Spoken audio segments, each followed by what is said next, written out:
Bonjour à tous et bienvenue dans cette nouvelle vidéo. Alors aujourd'hui encore, vous le voyez, changement de décor parce que je suis encore en vacances dans un autre lieu. Et dernière petite vidéo avant la rentrée, c'est-à-dire avant la semaine prochaine, où là on reprend vraiment les choses sérieuses. Mais là, en attendant, j'avais envie de vous parler donc du premier épisode de Lovecraft Country, sorti donc sur HBO, que OCS diffuse, et je vous avais promis que je vous en ferai une petite review. Alors je n'ai pas pu voir tous les épisodes bien évidemment, je n'ai vu pour l'instant que le premier, mais je vais essayer de vous donner envie de le voir, c'est un petit peu le but de cette vidéo. Alors il faut savoir que Lovecraft Country est adapté d'un roman écrit par Matt Ruff, roman que je n'ai pas lu, je le signale.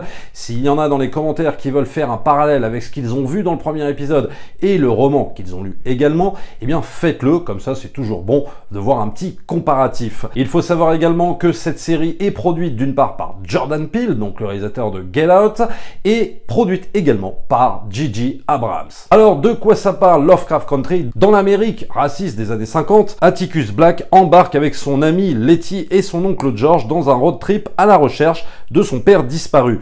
Sur la route, il rencontre des monstres fantastiques et des monstres bien réels. Voilà de quoi parle en gros Lovecraft Country. Alors il est vrai qu'en regardant Lovecraft Country, il y a quelque chose qui frappe tout de suite d'entrée de jeu, c'est qu'on est en plein dans le mouvement Black Lives Matter. On est vraiment dans ce parallèle, la série va s'inscrire complètement là-dedans, alors que le roman a été écrit bien avant l'affaire George Floyd. C'est ce qui va être intéressant en fait dans Lovecraft Country, c'est de voir que finalement, et c'est assez malin, de mélanger l'horreur Lovecraftienne avec de véritables monstres et l'horreur de la ségrégation, parce qu'on peut clairement appeler ça une horreur. Et ce qui est assez amusant, c'est que l'auteur s'est servi de Lovecraft, en plus de l'imaginaire de Lovecraft, qui lui-même était xénophobe, antisémite, en tout cas d'après ce que j'avais lu. Donc on va se servir de cette thématique en mélangeant l'horrifique, le pur horrifique, de créatures fantastiques, de ce qu'il va appeler en fait au fantastique, mélangé au contexte social des États-Unis dans les années 50.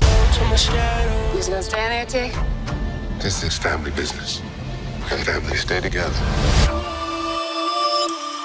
Et évidemment, la deuxième chose qui frappe également quand on regarde le premier épisode de ce Lovecraft Country, c'est évidemment la production design. Je rappelle qu'on est chez HBO, donc je peux vous dire que la retranscription des années 50 est juste fabuleuse, les décors, les environnements, et puis les CGI, parce qu'il va en avoir évidemment, parce qu'il est question de monstres dans cette série. On va avoir un petit bestiaire pour l'instant recréé superbement en effet numérique, en CGI et tout ça, ça va être très très impressionnant.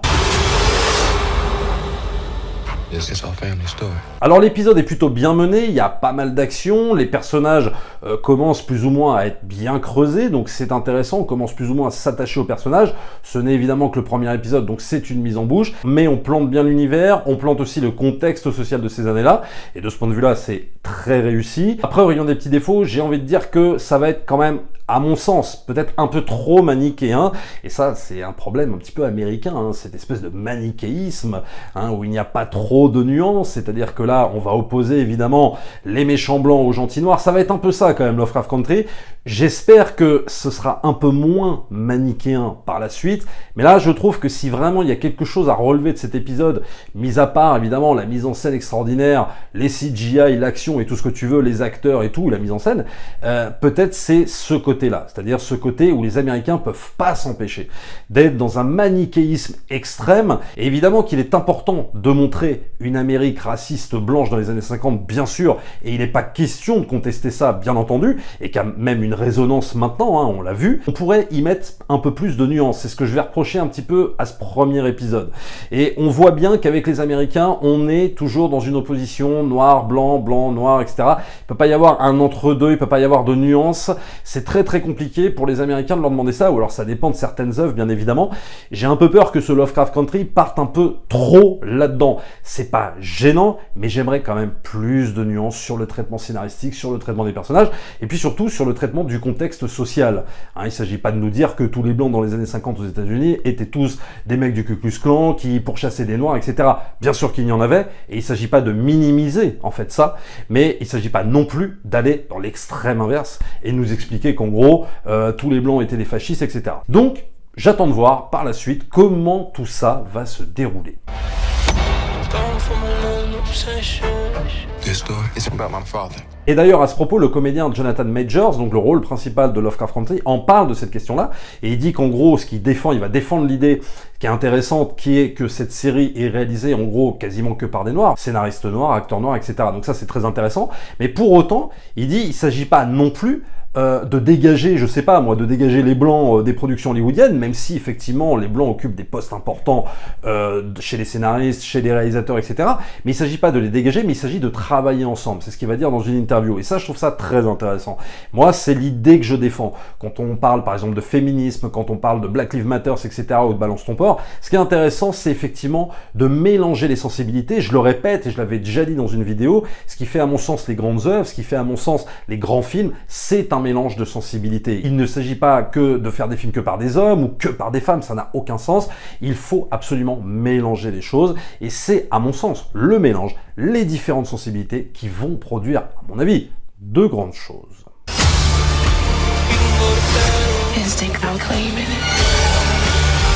Alors juste sans spoiler bien évidemment, puisque c'est une critique de l'épisode sans spoiler, les 20 dernières minutes sont incroyables. Sont incroyables en termes horrifiques. Je ne vous en dis pas plus.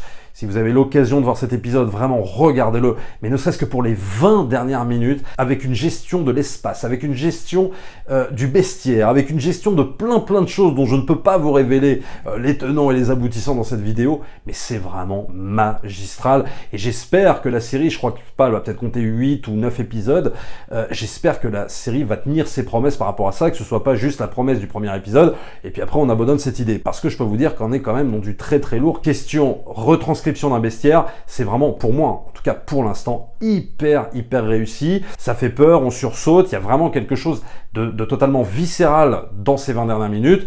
Je ne vous en parle pas maintenant, vous me le direz dans les commentaires. Attention, mettez bien spoiler si vous commentez cette partie-là dont je vous parle, les 20 dernières minutes du premier épisode. J'espère que toute la série va tenir ce rythme-là. J'espère que la série va tenir cette cadence tout au long de ces épisodes qu'on va avoir tout au long de l'année. Ce serait bien, voilà, ce serait bien que ce soit pas juste la promesse d'un premier épisode et après ça se casse la gueule. Mais je ne pense pas, il y a HBO, il y a toute une bonne équipe derrière. Il n'y a pas de raison que Lovecraft Country soit pas intéressant et qu'il ne nous passionne pas. Alors, je verrai comment je ferai par rapport aux reviews. Je verrai ce que j'ai à en dire sur la série. Je ne ferai peut-être pas une review par semaine. Il faudra que je tienne compte de l'actu aussi, de ce qui se passera dans les semaines à venir à la rentrée. Et il va y avoir pas mal de choses. Je verrai si je fais une review par épisode ou alors si je prendrai 2-3 épisodes et je ferai une vidéo, etc., etc. Et puis surtout, suivant ce que j'ai à en dire sur la série. Abonnez-vous à la chaîne, likez, partagez comme d'habitude. Et nous, on se retrouve très vite à la rentrée pour une prochaine vidéo. Ciao!